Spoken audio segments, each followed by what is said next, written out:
Fala pessoal, tudo bem? Aqui é o professor Edward de Física e nós vamos continuar nossa aula de relatividade geral para o ensino médio. E hoje nós vamos falar de um assunto um pouquinho mais tranquilo, que aparentemente não vai ter nada a ver com relatividade, mas que é o sistema de coordenadas. Bom, primeiramente, o que é um sistema de coordenadas? De uma forma geral, é uma maneira de você dar nome aos pontos e fazer isso de maneira única. Então, vou dar um exemplo muito simples aqui, ó, um sistema de coordenadas x, y, no plano cartesiano. Então, vamos supor que um evento, algum fenômeno aconteça nesse ponto P. Você fala, como é que eu sei que ponto é esse? Você vai medir aqui a posição x e a posição y em que esse evento aconteceu e vai dizer as coordenadas x, y desse evento no ponto P. É claro que quando a gente fala isso, a gente está falando de coordenadas espaciais, mas nós também temos uma coordenada temporal. Então tem um relógio aqui, está marcando a hora, dizendo ó, quando que esse evento aconteceu. Então nós vamos rotular o espaço-tempo, na verdade, de maneira única. Ou seja, nós vamos dizer onde e quando o evento aconteceu para um determinado referencial. E nós já conhecemos dos fenômenos da relatividade restrita que, quando nós mudarmos o referencial, essas coordenadas elas vão mudar também.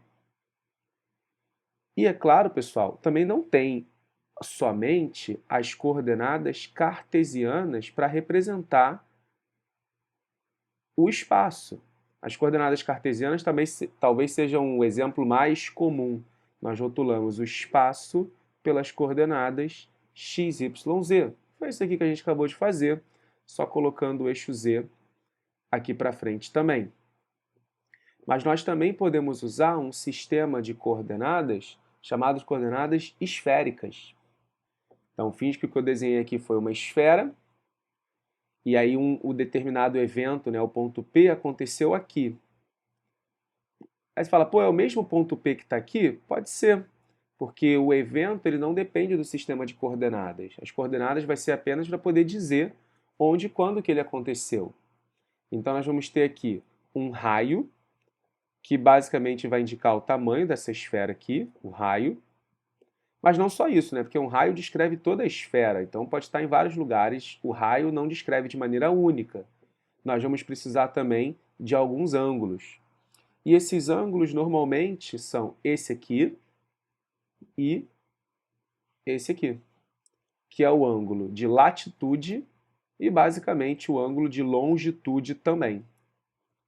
E aí o que seriam esses ângulos?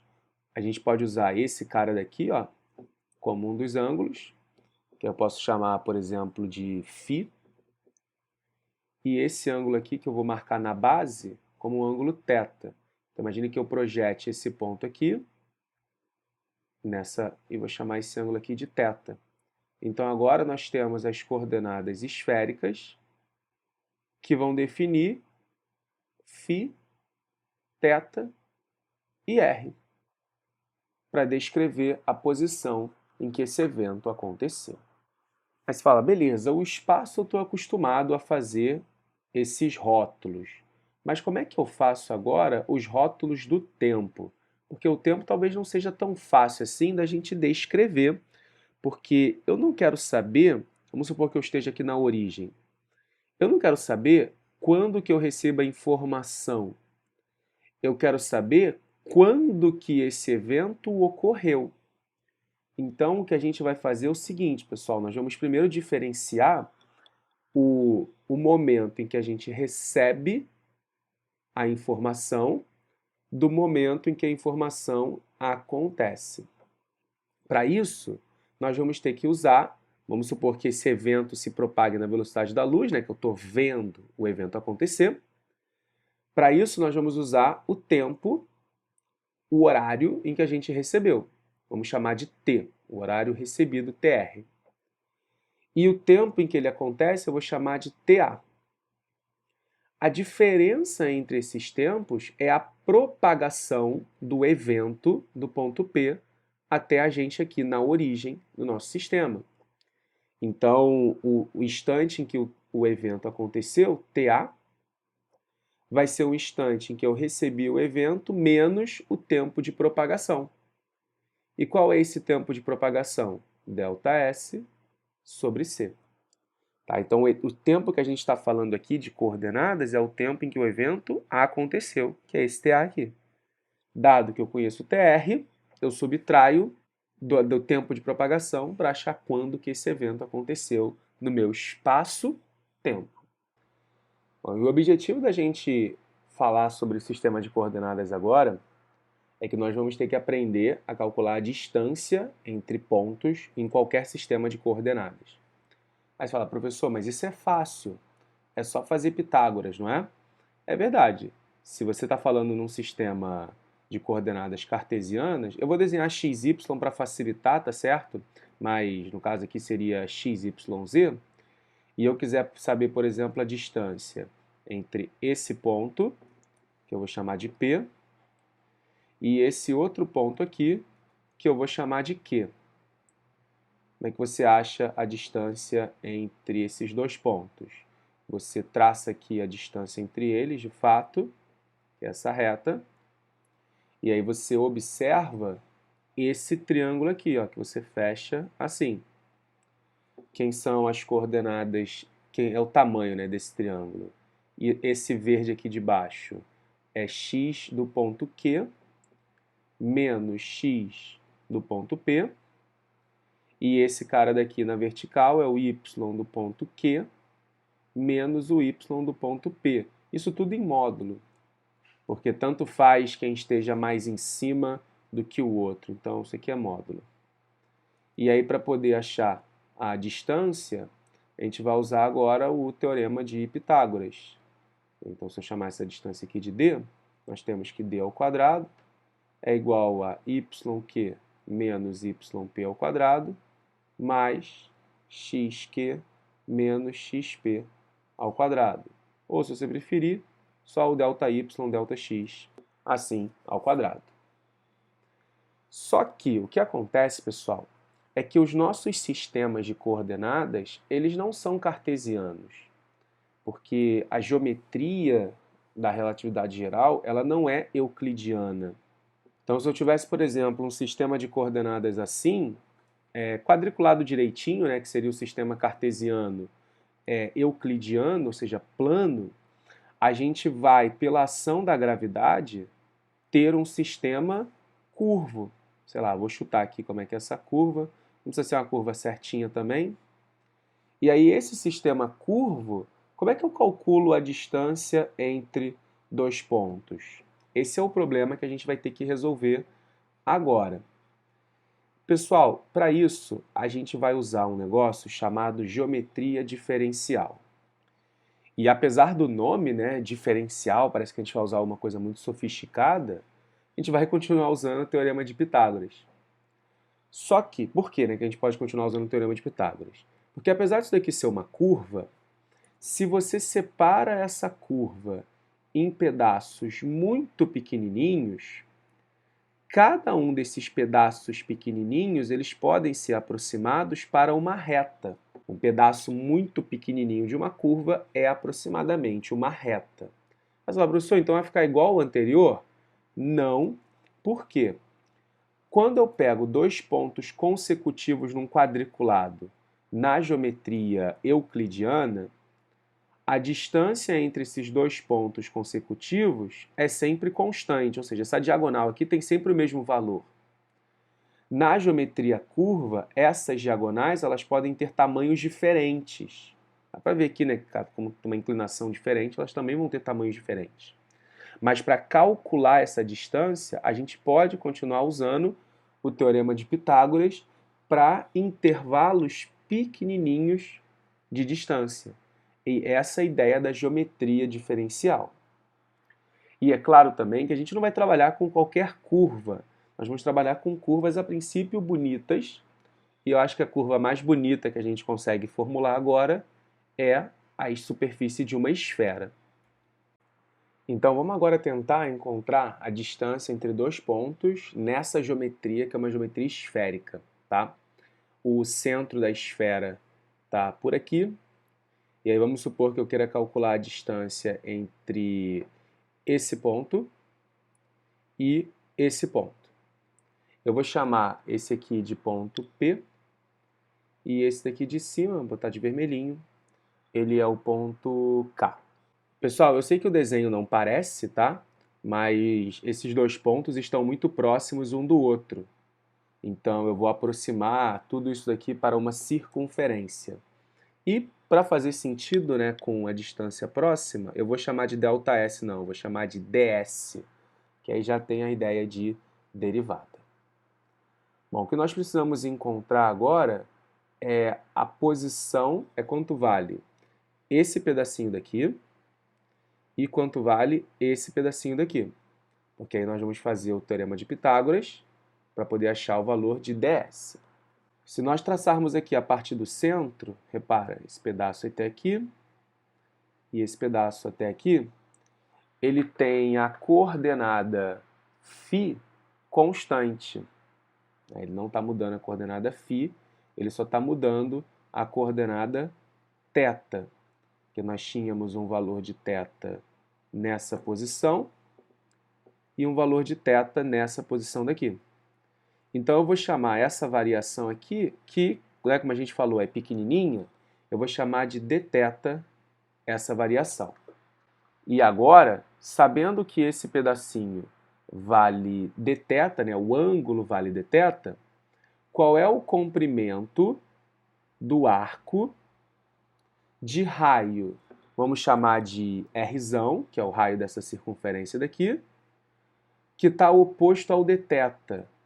Para quem não entendeu, ó, imagina que eu estou aqui, ó. Esse é o raio, e aqui está o pedacinho que a gente quer calcular. Esse ângulo equivale dθ. Então, se esse cara é R, esse cara é R, esse pedaço aqui é R vezes dθ. Agora, a gente vai encontrar o valor do pedacinho azul, que é esse pedaço daqui. E para isso, pessoal, eu vou apagar essa figura, tá? E aí o que a gente vai fazer é o seguinte, ó. Eu vou achar onde está essa curva daqui ao longo desse eixo aqui atrás. Então, é como se eu prolongasse esse pedacinho daqui, prolongasse esse pedacinho daqui. Esse ângulo, esse pedaço azul, ele está num θ constante, né? Quem está variando agora é o φ. Então você tem um φ até aqui, você tem um φ até lá atrás. E como a gente já comentou, né, esse pedacinho, a variação é pequenininha, então vou chamar esse ângulo aqui de dφ. Aí você fala, pô, então é a mesma coisa que o anterior, não é? Sim. A única coisa que vai mudar é o raio. Porque esse pedaço aqui é o raio da circunferência, mas esse pedacinho que eu vou colocar de verde é que é de fato o raio da nossa superfície. E aí como é que a gente acha esse raio? Olha que legal. Se aqui for θ, esse raio que eu vou chamar de R, ele vale R seno de θ. E aí, quem vai ser o nosso pedaço azul? Repara, aqui está o verde, aqui está o azul. É a mesma ideia do anterior, né? Ele vai ser R vezes dφ. Só que o R é R seno θ dφ. Agora a gente vai fazer Pitágoras. Então, quem vai ser o ds ao quadrado vai ser R dθ ao quadrado mais R seno θ dφ ao quadrado. E aí, se você puser o R ao quadrado em evidência, vai ficar com dθ ao quadrado mais seno ao quadrado de θ dφ ao quadrado. Então, é assim que você acharia as distâncias se você estiver usando coordenadas esféricas. Nós vamos ver que a gravidade, em muitos casos, ela vai fazer com que o espaço tenha esse comportamento aqui de uma superfície esférica.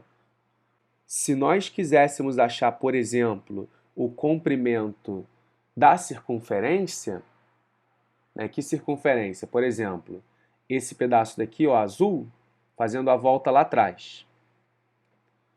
A gente acharia esse comprimento fazendo a integral, né? De ds, só que nesse caso, vamos chamar de c, nós estaríamos mantendo o dθ igual a zero, né? Então a gente faria essa integral fechada, né?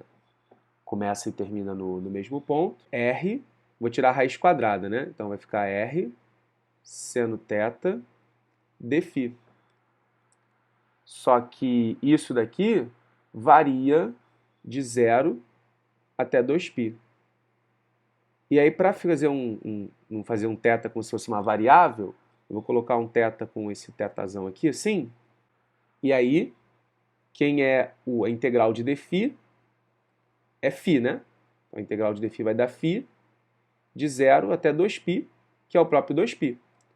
Ou seja, o comprimento vai ser 2πr seno de θzão, que é uma constante, né? Esse ângulo daqui fixo. Esse ângulo daqui fixo. E aí é muito interessante isso, né? Porque o comprimento da circunferência era para ser 2πr, né? Só que numa geometria esférica, o comprimento da circunferência é 2πr seno de um ângulo. E aí olha que legal, o seno desse θ a gente até encontrou aqui, né? O seno de θ, ele vale r sobre r. Então é isso que você pode até colocar aqui, o comprimento vai ser 2πr seno de r sobre r. Então reparem que na geometria curva, o comprimento da circunferência não é 2πr, é 2πr vezes um seno.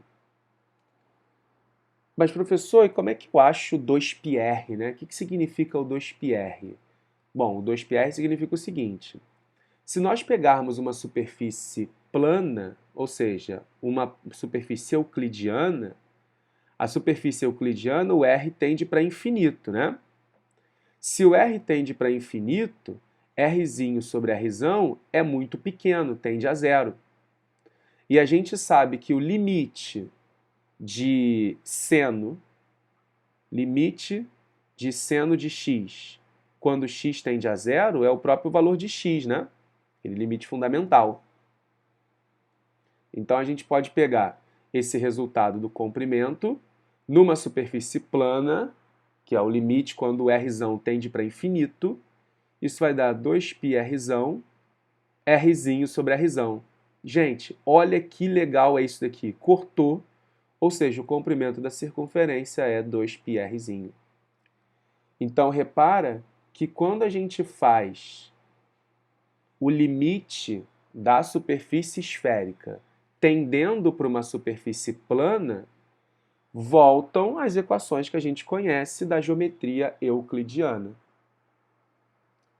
Pessoal, então parecia que a nossa aula de hoje ia começar um pouquinho mais tranquila, né? Mas no final você viu que o resultado é muito promissor, porque agora a gente sabe encontrar distâncias em superfícies que não são euclidianas, ou melhor, em regiões, né, em sistemas que não são euclidianos. A geometria cartesiana é a base, que vai usar Pitágoras, mas percebam que a gente usou depois a geometria esférica para poder definir esse resultado daqui. E vocês vão ver que a partir desse resultado é que nós vamos conseguir fazer uma descrição do funcionamento do espaço-tempo. Bom, então espero que vocês tenham gostado dessa aula e até a próxima. Não se esqueça de se inscrever no canal, deixar o seu like se você gostou desse vídeo. Pode colocar as suas dúvidas aqui nos comentários e compartilha com seus amigos para que eles vejam essa aula também. E pode me seguir lá no Instagram, @edwardfísica.